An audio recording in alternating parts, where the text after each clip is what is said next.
하나님 주신 말씀은 창세기 6장 5절과 6절 2절 말씀입니다. 창세기 6장 5절과 6절 2절의 말씀입니다. 창세기 6장 5절과 6절 2절 말씀 우리 한 목소리로 함께 봉독합니다.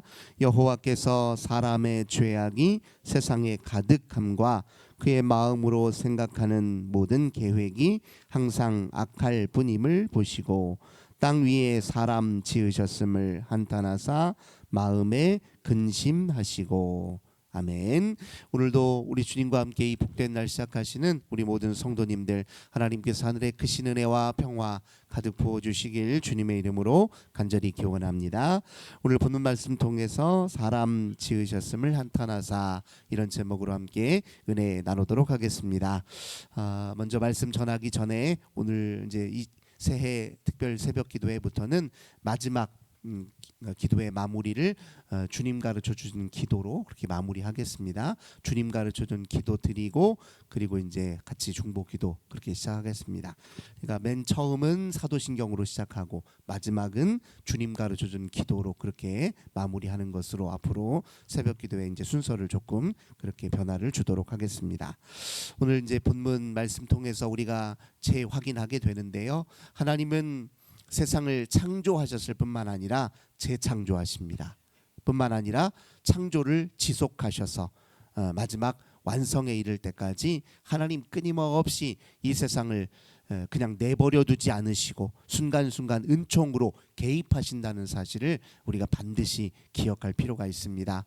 하나님이 처음 세상을 지었을 때 그 목적과 의도는 매우 분명했습니다. 하나님이 이 세상과 교제하기 원하셨습니다. 사람을, 특별히 이 세상을 돌보는 대리 통치자로 세워주셔서 사람의 가슴과 심령 속에 하나님의 형상을 딱 찍어서 이 세상에 마치 다른 나라의 대통령이 대사를 파견하듯 이 세상에 대사로 우리를 파견하셔서 하나님의 거룩한 뜻과 하나님의 섭리에 따라서 우리가 이 세상을 잘 돌보도록, 그리고 우리가 하나님과 끊임없이 교제하도록 그렇게 세상을 지으셨어요. 이 분명한 목적과 의도가 있지만, 그러나 인간은 또 다른 한편으로 하나님께서 자유의지라는 걸 선물로 주셨기 때문에 그 목적을 거슬러 살 수도 있는 존재였습니다. 그래서 이것이 이제 하나님이 사실 그 위험성을 모르는 바는 아니었으나 사람을 하나님의 형상으로 지으는 순간부터 그 위험성을 감수하신 거예요. 다른 말로 하자면 사람의 타락의 가능성을 하나님이 감수하시고 사람을 그렇게 지으셨다는 겁니다. 근데 사람이 하나님을 택하여 하나님의 의도와 목적을 따라 살 수도 있었지만 그걸 거슬러서 제 나름의 어리석음에 따라 스스로 자기 의지와 자기 자유를 하나님을 거스리는 곳에 사용할 수도 있었는데, 이 우리 창세기는 인간이 그 길을 택하기도 했다는 그런 이제 비극적 현실을 있는 그대로 이야기하고 있습니다. 1장부터 하나님의 아름다운 그 창조는 오늘 6장에 오게 되면 하나님이 의도하는 것과는 정반대로 이 타락이 온 세상에 만연한 상태로 이제 악화되는 모습이 6장에 그려져 있습니다. 그래서 6장은 하나님이 이 타락한 세상을 다시 재창조하기 위한 홍수 대심판의 일종의 서문 역할을 하는 거예요. 왜 하나님은 대홍수를 통해서 심판할 수밖에 없었는지 그 이유를 오늘 이제 6장 1절부터 이제 8절까지의 말씀이 잘 설명하고 있습니다. 그런데 우리가 결론부터 얘기하자면 홍수는 심판이긴 하지만 이건 하나님의 재창조의 행위입니다. 홍수는 모든 것을 다시 처음 상태로 돌려놓는 의미를 가져요. 그래서 이걸 우리가 회복이라고 합니다. 하나님의 홍수는 회복이자 재창조예요. 그래서 이 홍수 이야기를 잘 보면요, 마치 1장의 이야기를 다시 반복해서 서술하고 있는 듯한 인상을 줍니다. 홍수 이야기를 잘 읽어보면 그래요. 처음 하나님이 세상을 창조했을 때의 그 유사한 표현들이 홍수 심판 사건과 그 이후에 이제 반복해서 등장합니다. 그러나 또 하나님이 세상을 심판하실 때 모든 것을 다 완전히 다 멸절시킨 후에 다시 제로 상태에서, 완벽한 제로 상태에서 세상을 창조하기보다는 이 세상이 타락으로 치닫는다 할지라도 희망의 불씨들이 남아 있었어요. 그 대표적인 인물이 누구입니까? 노아예요. 노아라는 인물, 희망의 불씨죠. 어떻게 보면 하나님이 이 도화지 위에 이제 그림을 그리고 나서 이 도화지에 있는 그림을 다시 그리기 위해서 그걸 다 찢어서 아니면 새로운 도화지로 백지 상태로 만들어서 그렇게 했다기보다는 그중에 희망의 불씨와 단서를 가지고 그걸 기초로 세상을 다시 지으셨다, 이렇게 이해해도 좋을 것입니다. 그래서 홍수 심판 이야기는 하나님 편에서 보면 또 다른 희망의 이야기예요. 세상이 아무리 타락한다 할지라도, 그러나 그중에 누군가는 하나님을 기억하고 또 하나님을 사랑하고 하나님 앞에 자기 본분을 다하려고 하는 사람들이 있다라는 거예요. 그들이 항상 이 세상을 하나님 바꾸시는, 그 세상을 바꾸시는 하나님의 희망의 단서입니다. 그게 바로 노아라는 사람이었죠.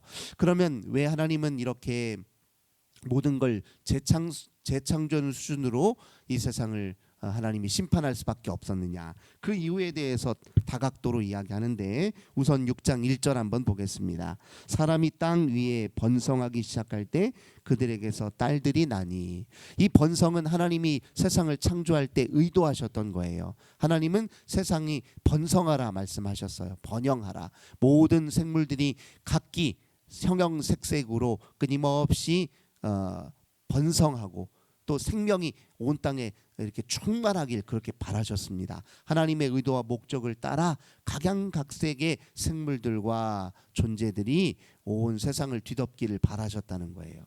그에 따라서 세상은 이렇게 좋은 조건 위에, 하나님이 보시기에 참 좋았더라 하는 완벽하고 아름다운 조건 위에 세상이 이렇게 영위되고 있었어요.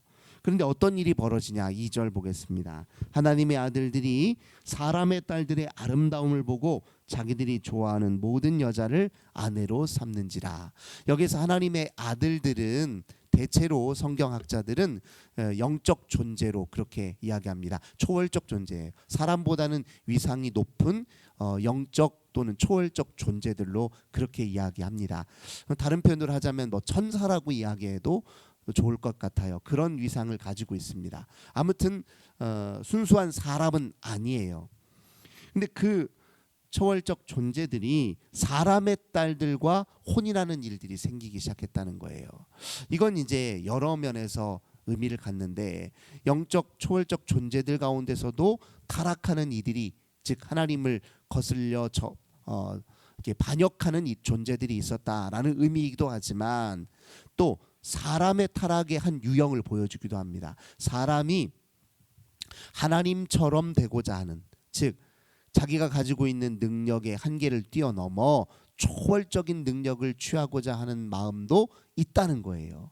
이게 우리가 뱀의 유혹에서도 확인하는 것처럼, 뱀이 네가 이 선악과를 따먹으면 네 눈이 밝아져서 너 하나님처럼 될 수 있어, 이 말에 하와와 아담이 넘어가서 선악과를 따먹게 되잖아요. 불순종의 계기가 됐던 건 무엇이냐면, 하나님처럼 되고자, 하나님처럼 될 수 있어, 하나님처럼 되고자 하는 마음, 그 마음이 불순종으로 이어졌잖아요. 근데 여기서는 그걸 어떻게 표현하냐면, 저 영적 초월적 존재와 내가 혼인을 하게 되면 어떤 일이 벌어져요? 그 사람의 후손들에게서는 인간의 능력을 뛰어넘는 능력이 유전되고, 그런 능력을 취하고 싶은 욕망이 있었던 것입니다. 그래서 이 다음 구절을 보면 3절 4절 보겠습니다. 여호와께서 이르시되 나의 영이 영원히 사람과 함께하지 아니하리니 이는 그들이 육신이 됨이라. 그러나 그들의 날은 120년이 되리라 하시니라.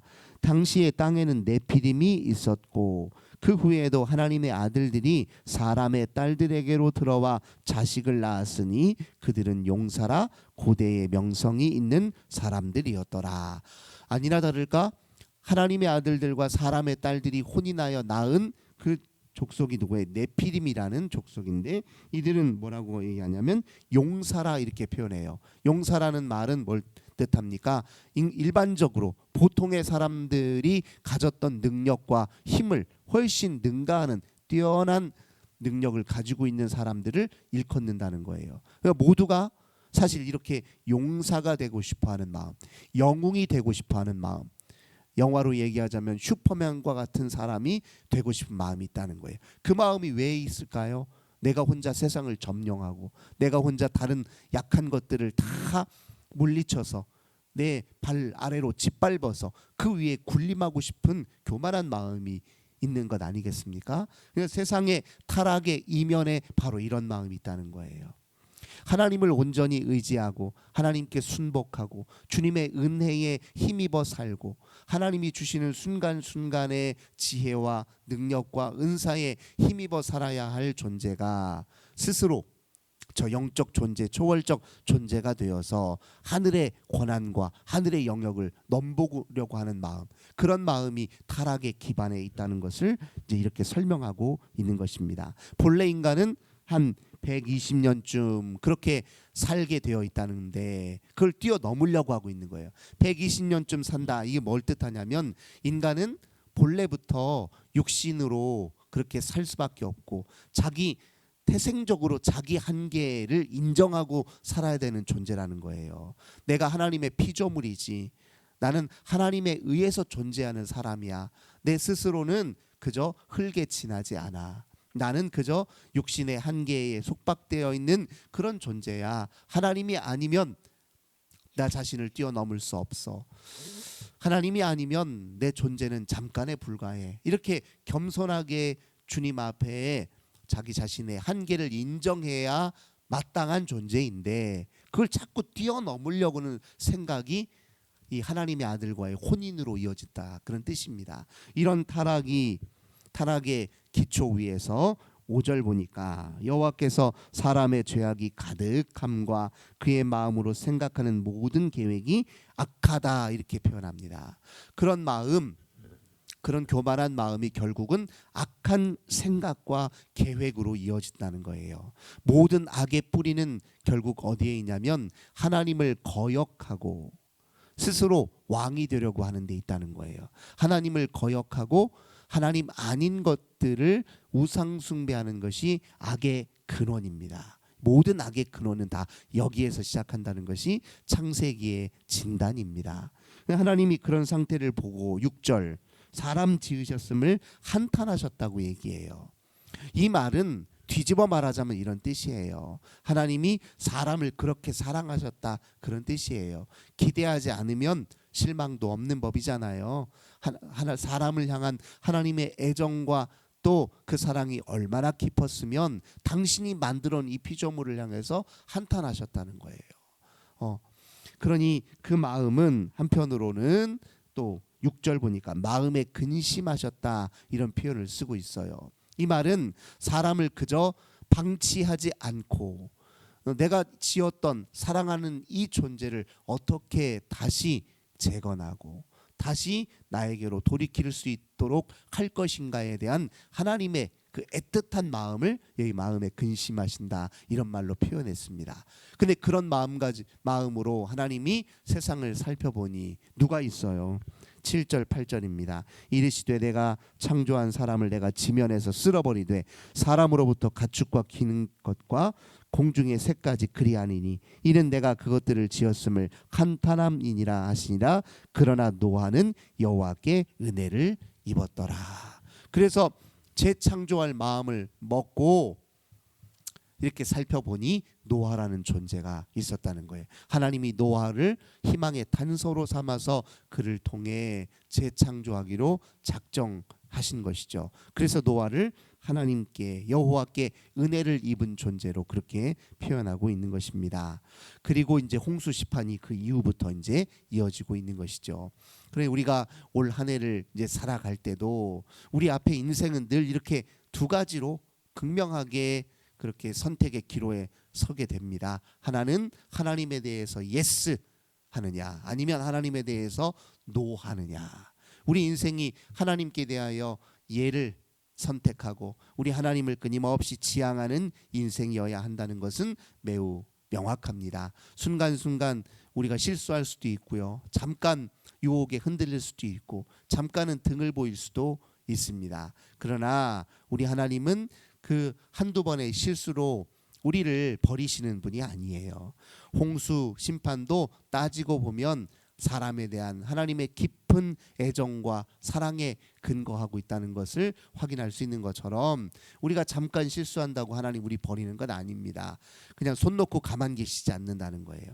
하나님 사인을 주시고 또 돌이키도록 하나님 우리 가운데 일하신다는 거예요. 하나님의 창조와 계속 창조는 우리 인생들을 향한 하나님의 선하신 일하심으로 오늘날도 이어지고 있습니다. 우리를 하나님 내버려 두지 않고 완성시켜 가실 거예요. 마침내 우리가 그리스도의 성품을 온전히 닮아 하나님과 얼굴과 얼굴을 맞대어 볼 그날까지 하나님 손 놓고 기다리지 않고 우리 인생에서 여전히 일하시니 우리도 하나님의 일하심을 순간순간 잘 알아차리고 우리 자신이 하나님께 더 가까이 가는 그 영적 걸음을 부지런하게 이행해야 될 것입니다. 2025년을 새롭게 시작하는 우리 모두 올 한 해의 삶이 우리 하나님 아버지께 더욱 가까이 다가가는 인생 되시기를 주님의 이름으로 간절히 기원합니다. 좋으신 주님 감사드립니다. 우리를 지으시고 보시기에 좋았더라 하신 하나님께서 어리석게도 우리들의 잘못된 선택 때문에 안타까워 여기시며 마음 아파하시는 모습을 말씀을 통해 확인합니다.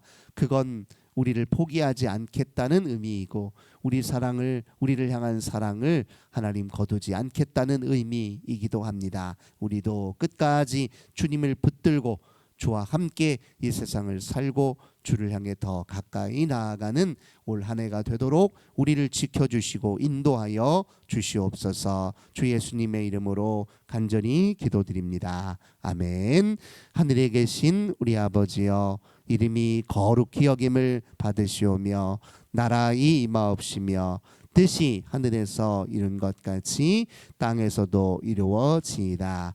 오늘날 우리에게 일용할 양식을 주옵시고 우리가 우리에게 죄 지은 자를 사하여 준 것 같이 우리 죄를 사하여 주옵시고 우리를 시험에 들게 하지 마옵시고 다만 악에서 구하옵소서.